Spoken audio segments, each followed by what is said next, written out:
Nuevamente con ustedes en el programa Hablemos. Esta vez vamos a continuar con la obra del doctor Ulises Casas, director de la Escuela Ideológica de Filosofía, Historia y Economía Política, y su libro La civilidad colombiana. Entramos esta vez al tema de la postindependencia.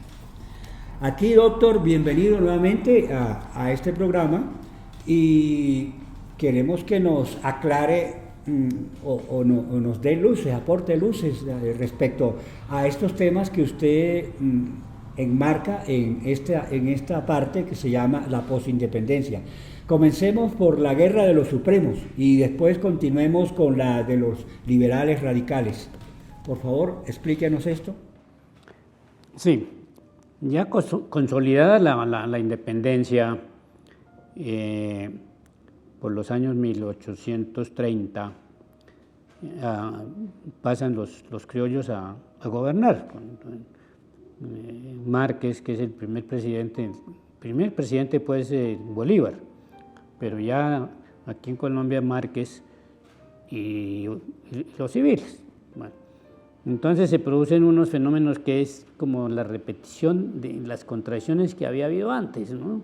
Entre centralistas y federalistas, y unos generales que ya eran gobernadores o mandatarios en los departamentos, entonces se enfrentan al poder central y se dan un periodo que llamaban de las guerras de los supremos, porque todos eran generales supremos. Entonces eso se da por ahí entre el año de 1839 al 42, más o menos eso. A partir de lo cual ya se forman regímenes de elección popular, con Herrán y un importante personaje que se desarrollará después en otras formas y situaciones políticas y económicas, que es el general Tomás Cipriano de Mosquera, que asume la presidencia en 1845. Y siguen unos gobiernos civiles todos, ¿no? Y en esto de las constituciones, ahí sí que es importante destacar, por ejemplo, la Constitución de 1842, que comienza su prólogo en el nombre del Padre, del Hijo, del Espíritu Santo, del Padre Nuestro, etcétera, etcétera, completamente religiosa esa introducción a la Constitución del 42. Y cuando Mosquera asume en el 45, abre una nueva, digamos, como situación que se da más liberal, más progresista, más democrática, y luego el general José Hilario López, porque es que todos estos eran generales, pero no de academia. Es otro fenómeno que se da aquí, ¿no? Aquí no hubo ninguna academia, de manera que generales, ¿quién les daba instrucción militar? Para nada. Eran guerras que respondían a una situación nueva, que era ese de liberarse del coloniaje europeo. Entonces es elegido José Hilario López en el 1850 y es reconocido porque decretó la libertad completa de la esclavitud en Colombia. Y ahí vienen esos gobiernos liberales hasta mediados, ya como hacia el final de esa década, con una recuperación del poder conservador en 1857, por ahí en esas épocas, que enfrenta también a los mandatarios regionales, ¿no? Y produce una guerra en la que se levantan los mandatarios regionales contra el poder central de Ospina Rodríguez, y entre esos que se levantaron asume la dirección el general Tomás Cipriano de Mosquera en una guerra contra el poder central, la derrota de Ospina y la asunción al poder de los liberales, en los cuales ya Mosquera, que venía de una familia conservadora, asume un gobierno y unas constituciones que establecían 2 años de gobierno de cada presidente elegido popularmente. Y ese es, diríamos, el ciclo federalista de este país, ¿no? En el que los que eran departamentos regionales o regiones se convierten en estados soberanos, ¿no? Y un régimen federal como el de Estados Unidos, como el de Alemania, como el de Francia, etcétera, etcétera, que abre un espacio importantísimo en la economía del país, ¿no? En ese periodo se funda la Universidad Nacional. En 1870 hay una reforma a la educación importantísima porque traen pedagogos europeos, Pestalozzi de Suiza y otros de Alemania, y se produce en la educación digamos, métodos de enseñanza que eran los mismos alumnos que avanzaban en el estudio y todas esas cosas, ¿no? Y el establecimiento de las normales, que levanta una guerra de la Iglesia y los conservadores contra el régimen federal en 1876, pero que es derrotada y prosigue hasta 1885, cuando asume Rafael Núñez, que de radical pasó a ser antirradical y hace, digamos, liquidación de la Constitución de 1863, que era una constitución muy avanzada, ¿no?, que establecía eso, y además la cuestión del decreto de Mosquera de manos muertas, que expropia todos los bienes de los conventos y de las iglesias y de instituciones de caridad para poner esas tierras al servicio de los campesinos o de los que quisieran explotarlas, ¿no? Las pone en remate, las retoma para la iglesia, y en ese enfrentamiento con el clero expulsa a todos los sacerdotes y miembros de las corporaciones religiosas del país.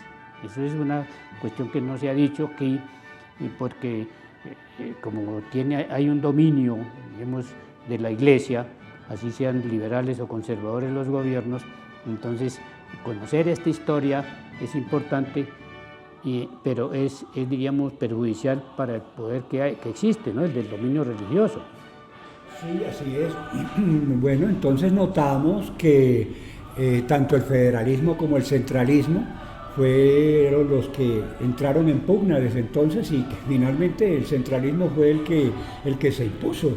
Y posteriormente ya aparece lo que son las pugnas entre liberales y conservadores, como usted bien lo narra, que después de la Guerra de los Supremos vienen los radicales, los liberales radicales, y en cuanto a la Constitución de Río Negro, que usted dice que fue la que empezó a darle, a abrir las puertas pues, del desarrollo económico y social del país.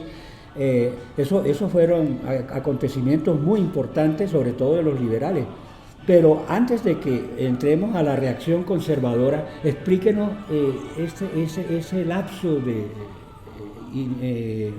político donde el general Mosquera, que es uno de los que participó, tengo entendido, que 5 veces como presidente de la República, y que hizo grandes reformas y que podría ser considerado el mejor presidente de la historia. Cuéntenos esa parte que me parece muy importante.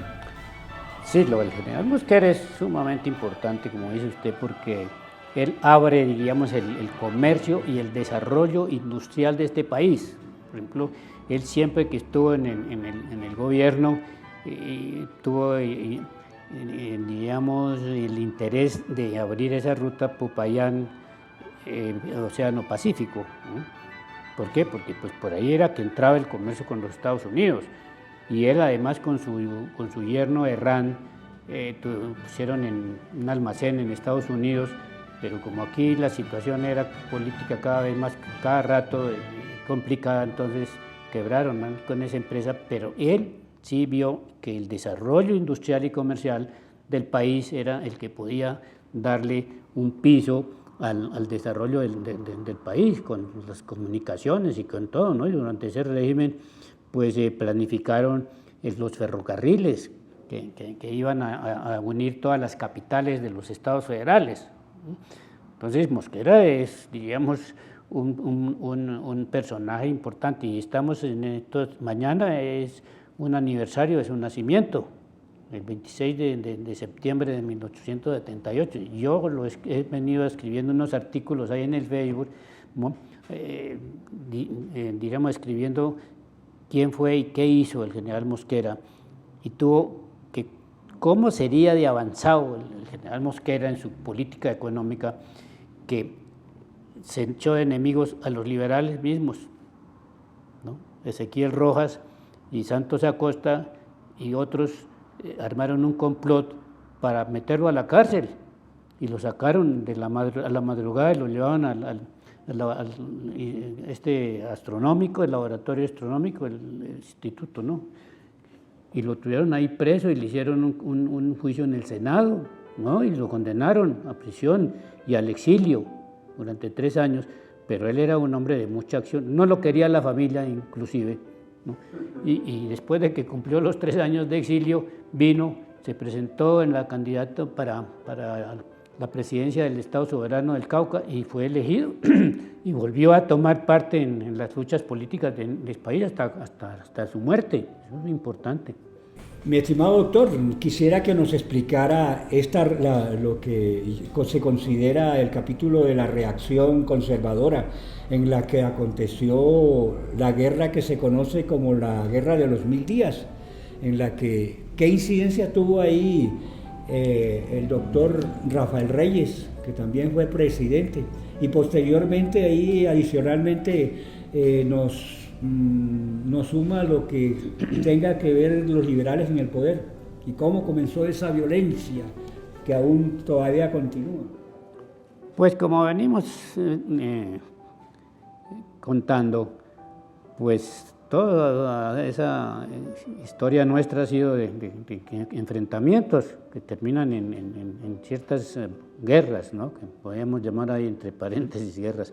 Entonces la Guerra de los 1000 días es un levantamiento de los liberales contra los gobiernos conservadores de Caro y los que había dejado Núñez, ¿no? Entonces también la pierden en Palo Negro, creo que fue la última, y continúa el régimen conservador, ¿no? Lo de Rafael Reyes, que es presidente en 1905 y se quiso prolongar su gobierno conservador, pero los gobiernos conservadores terminaron en 1930 con el ascenso de Olaya Herrera al poder, los liberales al poder, después de 40 y pico años de gobiernos conservadores. Y ahí terminó el liberalismo, allí terminó el conservatismo, digo, en la historia de nuestro país. Y viene un ciclo ya completamente diferente, que es el que estamos viviendo. Continúa. Lo que es la violencia partidista conservadora y del Estado. Háblenos respecto a eso y el interregno institucional de la tesis de la opinión general. Bueno, no, es que ya después de los gobiernos conservadores que terminan en 1930, vienen turnándose, ¿no? Gobiernos liberales, gobiernos conservadores, pero viene la época de la violencia cuando el asesinato de Jorge Eliezer Gaitán, pero la violencia venía desde antes, porque hubo una reacción de los liberales que habían sido perseguidos en los gobiernos conservadores contra los conservadores que ya habían perdido el poder. Y entonces ya vemos los gobiernos de López Pumarejo en el 36, de Eduardo Santos hasta el 40 y algo, después los gobiernos de Ospina Pérez y Laureano Gómez, y entonces es una época de la violencia hasta la asunción del gobierno de Rojas Pinilla al poder, y después viene lo del Frente Nacional, y bueno, gobiernos ya que están muy cercanos a nosotros, que los podemos observar fácilmente, pero que la juventud no conocía. O sea que realmente lo que sucedió con lo del Frente Nacional fue un acuerdo que se llevó entre liberales y conservadores para repartirse el poder periódicamente y así, según acabar la violencia, que entre otras cosas estamos todavía viviéndola, ¿no? Bueno, entonces se nos acabó el tema, se nos acabó el programa, y los invitamos a que entremos en el próximo programa a nada menos que la institucionalidad de los derechos fundamentales, cuando no solamente se da la Constitución de 1991, sino todo el acontecer político histórico de ese entonces para acá. Muchísimas gracias nuevamente, doctor, por estas explicaciones que nos dejan bien claro que nuestro país ha tenido una historia no solamente trágica, sino bastante enriquecedora para tomar conciencia de que en lo sucesivo debemos ponerle atención a ver cómo enderezamos este torcido rumbo que podemos estar llevando. A toda la audiencia, muchísimas gracias. Los esperamos para la próxima. Gracias a usted, doctor, y los invitamos a que nos continúen viendo. Les habló J.R. Vélez en Hablemos.